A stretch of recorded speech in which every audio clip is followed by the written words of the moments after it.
Reading and Literacy Grade 1 Quarter 1 Week 7 Day 1 Let's learn about Letter P.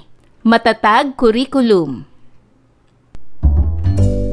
Hello kids, it's me, Teacher Frel. Don't forget to subscribe, like, and share, and hit the notification bell for the latest video. You can also follow my Facebook page, Teacher Frel TV. For today's lesson in Reading and Literacy 1, we will discuss about Letter P. Day 1. At the end of the lesson, the learners are able to produce the P sound. Read high-frequency words that begin with the letter P. Recognize reading from left to right, top to bottom, and return sweep. Identify the letter P among letters in a word. Segment words taken from the informational text. Note important details form the text. Recognize the P sound at the beginning and end of the words. Give words that describe things and condition. And practice writing the letter P. Bigkasin natin ang mga sumusunod na salita. Babasahin natin ang mga salitang ito mula itaas, pababa. Prutas. Pagkain. Pakwan. Masarap. Sa anong letra nagsisimula ang unang tatlong salita? Ang salitang prutas ay nagsisimula sa letrang P. Ang salitang pagkain ay nagsisimula sa letrang P. Ang salitang pakwan ay nagsisimula sa letrang P. Sa anong letra naman nagtatapos ang pang-apat na salita? Ang salitang masarap ay nagtatapos sa letrang P. Ano ang tunog ng letrang P? Ito ang letrang P. Ito ang malaking letrang P at ito ang maliit na letrang P. Ang tunog nito ay P, P, P. Ulitin natin mga bata.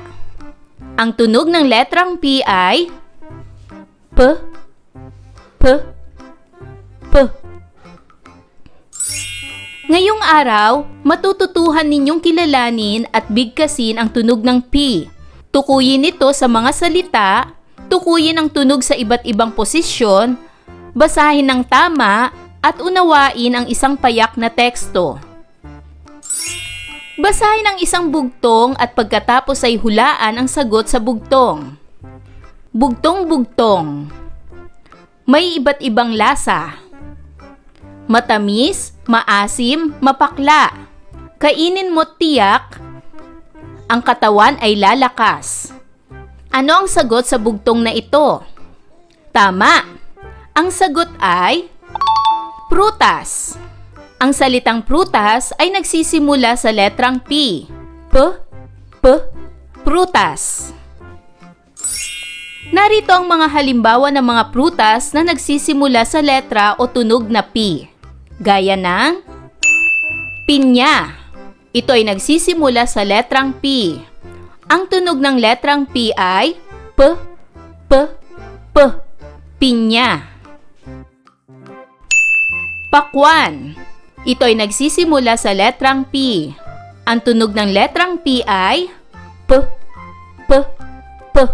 Pakwan. Papaya. Ito ay nagsisimula sa letrang P. Ito ay may tunog na P, P, P. Papaya. Peras.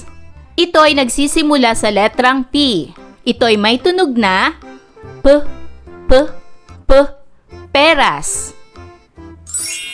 Pakinggan ang tekstong ito tungkol sa prutas at sabihin kung anong mga salita ang nagsisimula sa letrang P. Prutas. Ang prutas ay masarap na pagkain na galing sa mga halaman. Ito ay tulad ng mansanas, saging at pakwan na kinakain natin. Ang prutas ay may maraming bitamina at sustansya na tumutulong sa ating katawan na maging malakas at malusog. Kaya't ugaliin natin na kumain ng prutas upang tayo ay laging masigla.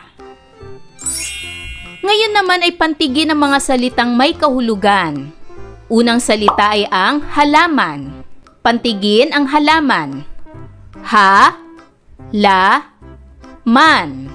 Ito ay may tatlong pantig. Ang kahulugan ng halaman ay bagay na tumutubo sa lupa tulad ng puno o bulaklak. Ang sumunod naman na salita ay bitamina.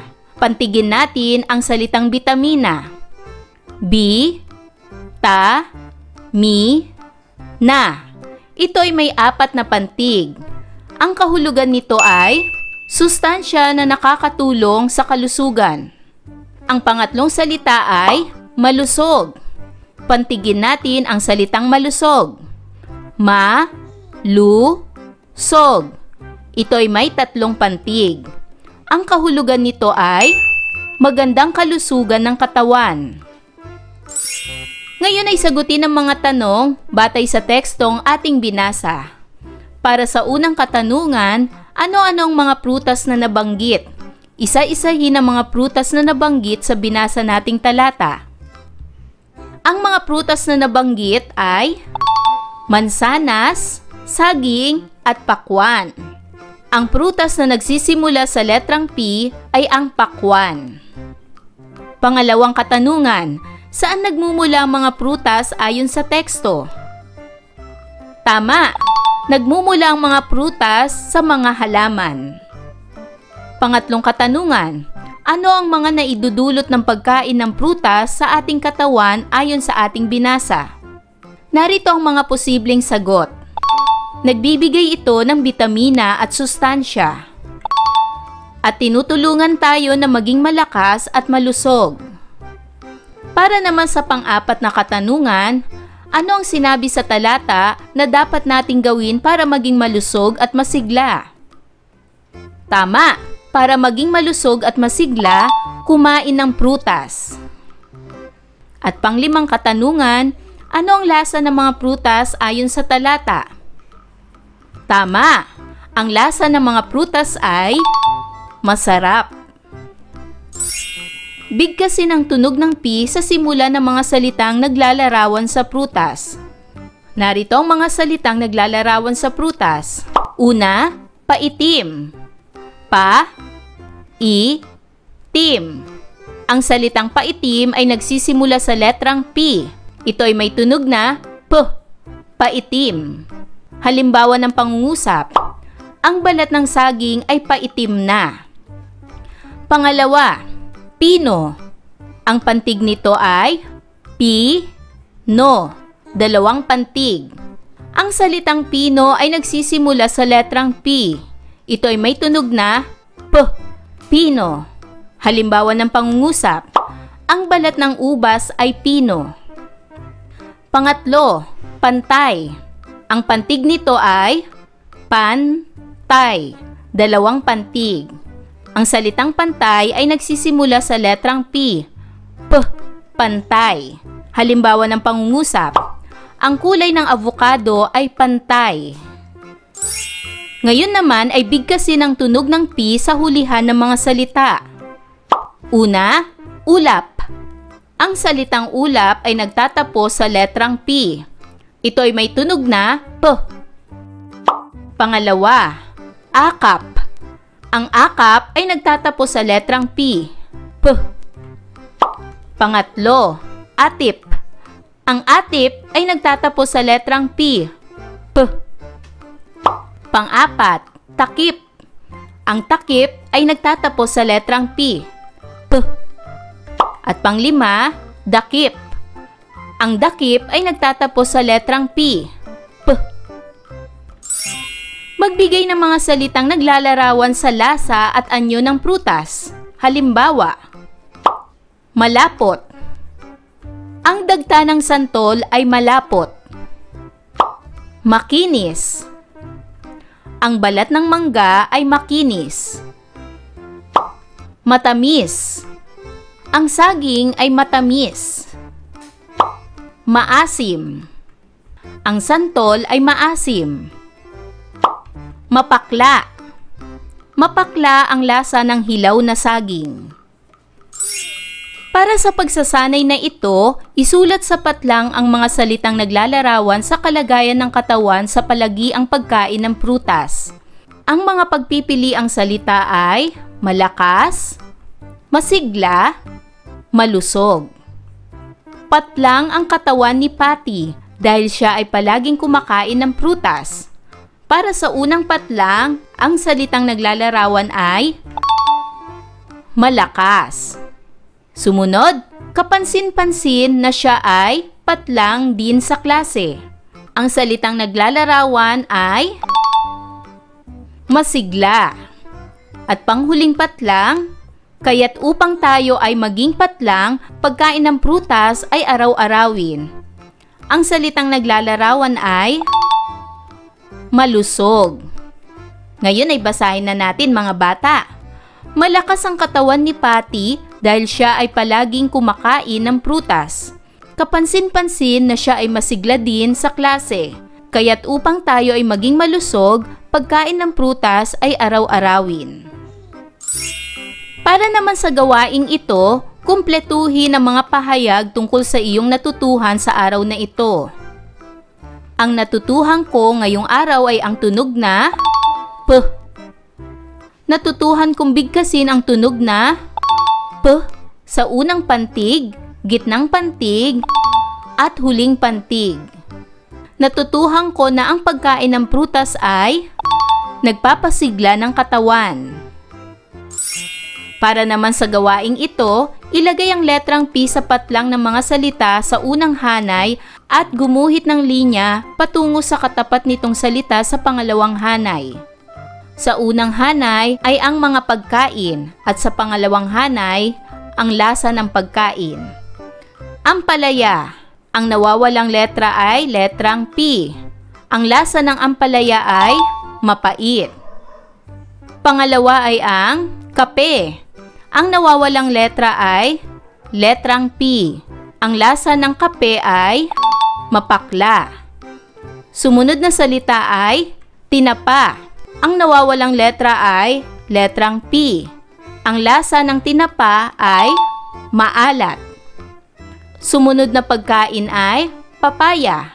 Ang nawawalang letra ay letrang P. Ang lasa ng papaya ay matamis. At panghuli, paksiw. Ang nawawalang letra ay letrang P. Ang lasa ng paksiw ay maasim. Ngayon naman ay magsanay tayong magsulat ng titik P. Ang pagsulat ng titik P ay, una, isulat ang nakatayong linya. Isulat naman ang pakurbang linya. Ito ay malaking letrang P. Sumunod, maliit na letrang P. Mag-umpisa sa pulang linya, gaya nito. Isa, dalawa. Ulitin natin mga bata. Isa, dalawa. Malaking letrang P. Isa, dalawa. Maliit na letrang P. Ngayon naman ay magsanay sa pagbasa ng mga sumusunod na pangungusap. Kayo na lamang ang magbasa para sa mga pangungusap na ito. Una,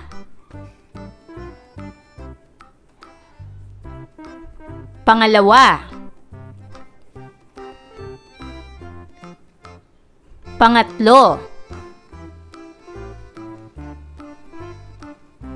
pang-apat,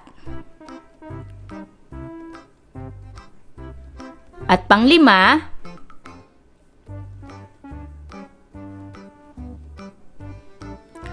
ayan mga bata, marami ba kayong natutunan sa ating aralin? Kung ganon, magaling! Mga bata, sana'y naibigan nyo ang ating aralin sa araw na ito. Hanggang sa susunod na video lesson, paalam! Thanks for watching!